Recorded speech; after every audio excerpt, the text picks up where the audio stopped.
নমস্কার বন্ধুরা, টিনা লাইফস্টাইলে তোমাদের সবাইকে অনেক অনেক স্বাগত। আশা করি তোমরা সবাই খুব ভালো আছো। আজকে একটা ছোট্ট রেসিপি নিয়ে তোমাদের সামনে আমি হাজির হয়েছি। আর রেসিপিটা হচ্ছে আড় মাছের ঝোল। আড় মাছ তো তোমরা অনেকেই রান্না করতে পারো, আর আমি কি করে বানাই সেটাই একটু তোমাদের সঙ্গে শেয়ার করব।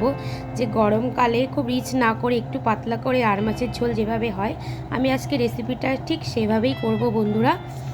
আর তার জন্য এখানে আমি দেখতে পাচ্ছ আড় মাছ আমি ধুয়ে পরিষ্কার করে রেখে দিয়েছি। আমি একটু ভিনিগার দিয়ে ধুয়েছি মাছটা। আর এখানে কাঁচা লঙ্কা, আদা বাটা, একটু রসুন বাটা আর পেঁয়াজ নিয়েছি কিছুটা। আর এখানে ধনের গুঁড়ো, জিরের গুঁড়ো, লঙ্কার গুঁড়ো, আর আমি কিছুটা আলু এখানে রেখেছি কেটে পিস পিস করে। আর আমার লাগবে ধনে পাতা। এবার আমি কড়াইতে তেল দিয়ে দিচ্ছি বন্ধুরা। তেলটা ভালো গরম হলে তারপরে আমি মাছগুলো ভাজা করে নেব। তেলটা আবার গরম হলে তারপরে আমি মাছগুলো ভাজা করে নেব বন্ধুরা। আর আমি মাছে একটু নুন হলুদ মাখিয়ে নিচ্ছি ভালো করে। অনেক দিন বাদে আড় মাছ এসেছে বাজার থেকে, কারণ আড় মাছটা মানে সব সময় পাওয়া যায় না, তার জন্য আনা হয় না। আর আড় মাছটা খুব ভালো ছিল, পুরো টাটকা একদম।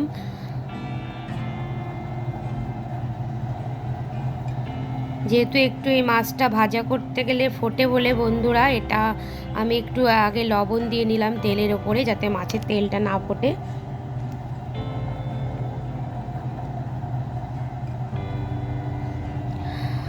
আর বন্ধুরা, চারপাশ থেকে প্রচুর আওয়াজ আসছিল, সেই জন্যে আমি একটু মানে ভিডিওটা সাউন্ড বন্ধ করে দিয়েছি, আমি ভয়েস মিলিয়েছি। কারণ আওয়াজ, সত্যি চারপাশের আওয়াজটা ভালো লাগছিল না।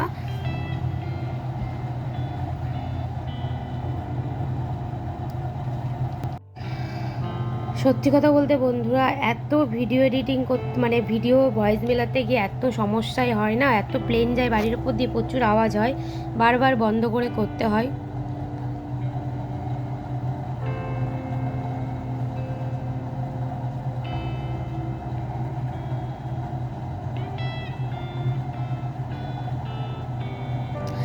মাছটা দেওয়ার পরে বন্ধুরা লবণ দিয়েছি, তারপরেও ফাটছিল বলে আমি একটু ঢাকা দিয়ে দিয়েছিলাম মাছটা ভাজার পরে, মানে ভাজার সময়। কারণটা হচ্ছে গরমকাল, যদি গায়ে তেল ছিটে বলো কত কষ্ট হবে। আমার মাছগুলো দেখো ভাজা হয়ে গেছে বন্ধুরা। এবার আমি আরও খানিকটা এখানে তেল দিয়ে এবার আমি মাছের ঝোলটা বসিয়ে দেব। প্রথমে আমি এখানে ফোড়ন দিলাম একটু কালো জিরে।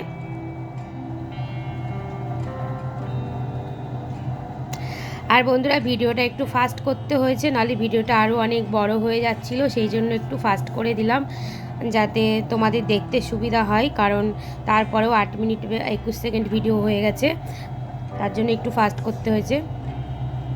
এবার আমি পেঁয়াজটা দেওয়ার পরে একটু আলু দিয়ে দিলাম, আলুগুলো একটু লাল লাল ভাজা হবে, তারপরে বাকি মশলাগুলো আমি অ্যাড করব। আমি এই যে রসুন বাটাটা দিয়ে দিলাম।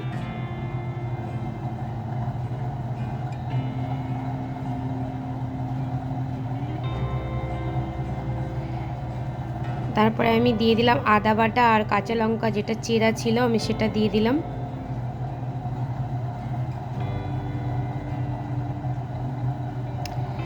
মশলাটাকে ভালো করে আমি 5 মিনিট কষিয়ে নেব, কারণ আদা রসুনের একটা গন্ধ আছে, গন্ধটা যতক্ষণ না যাবে আমি ততক্ষণ মশলাটাকে কষাবো। আর আমি তারপরে এখানে দিয়ে দিলাম একটু হলুদ আর পরিমাণ মতো লবণ। তোমরা তোমাদের পরিমাণ মতো দেবে, আমি আমার পরিমাণ মতো দিলাম। আর এখানে ছিল গুঁড়ো মশলা, ধনের গুঁড়ো, জিরের গুঁড়ো, আগেই তো বললাম, আর লঙ্কার গুঁড়ো। ওটা দিয়ে আমি টোটালে 5 থেকে 6 মিনিট কষাবো পুরো মশলাটা। একটু জল দিয়ে নিলাম হালকা মশলা কষানোর জন্য।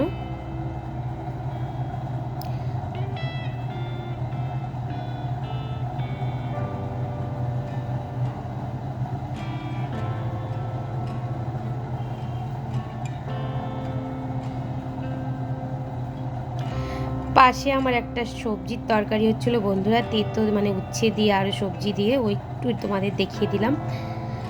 এবার আমি এখানে পরিমাণ মতো জল দিয়ে দিলাম, দিয়ে আমি ঢাকা দিয়ে 15 থেকে 20 মিনিট এটাকে আমি ঢাকা দিয়ে আরও ফোটাবো, যাতে আলুগুলো ভালো করে সিদ্ধ হয়ে যায়।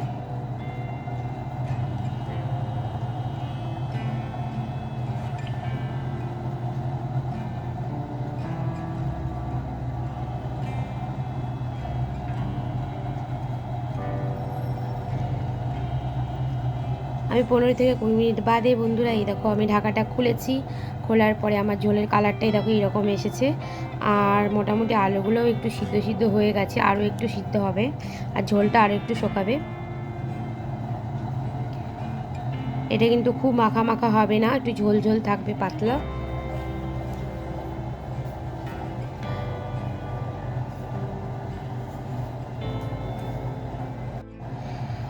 তা বন্ধুরা, ভিডিওটা যদি তোমাদের ভালো লাগে অবশ্যই এটা লাইক করো, কমেন্ট করো, শেয়ার করো। নতুন বন্ধুলে অবশ্যই সাবস্ক্রাইব করে দেওয়ার পাশে থাকা বেল আইকনটা অবশ্যই টিপে দিও। আর যারা আমার ভিডিওটা নতুন দেখছো এখনও পর্যন্ত সাবস্ক্রাইব করোনি, তারা অবশ্যই আমার ভিডিওটা সাবস্ক্রাইব করে দিও, আমার চ্যানেলটাকে। ঝোলটা দেখো বন্ধুরা ফুটে গেছে, অনেকটাই কমে গেছে। আমি এবার মাছগুলো এখানে দিয়ে দিলাম।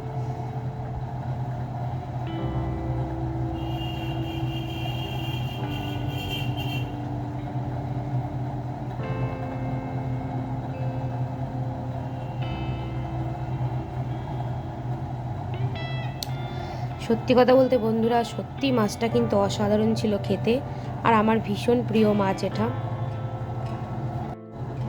তা বন্ধুরা, আমি এখানে পরিমাণ মতো গরম মশলা দিয়ে দিলাম। গরম মশলাটা আমার লাস্ট মশলা ছিল। এবার আমি এখানে ধনেপাতা অ্যাড করব, তারপরে আমার ঝোলটা পুরো রেডি হয়ে যাবে। দেখো বন্ধুরা, ঝোলের কালারটা কিন্তু খুব সুন্দর এসেছে। আর এখানে আমি কিন্তু কোনো কাঁচা লঙ্কা বাটে দিইনি, অল্প করে আমি শুকনো লঙ্কার গুঁড়ো দিয়েছিলাম, আর কাঁচা লঙ্কা কিন্তু আমি চিরেই দিয়েছিলাম।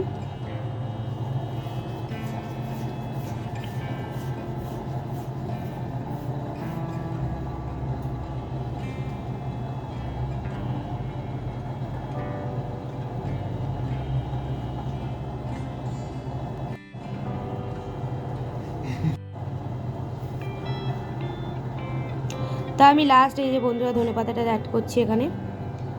আমার ঝোলটা পুরো রেডি আর মাছের। তা তোমরা কীরকমভাবে আর মাছের রেসিপি করো আমার বন্ধুরা অবশ্যই শেয়ার করবে, আমি দেখব। আমি এইভাবেই আর মাছের রেসিপি করি, আলু ছাড়াও করা যায় এটা, কিন্তু আমি একটু আলু দিয়েছি যেহেতু আমার মেয়ে খেতে ভালোবাসে।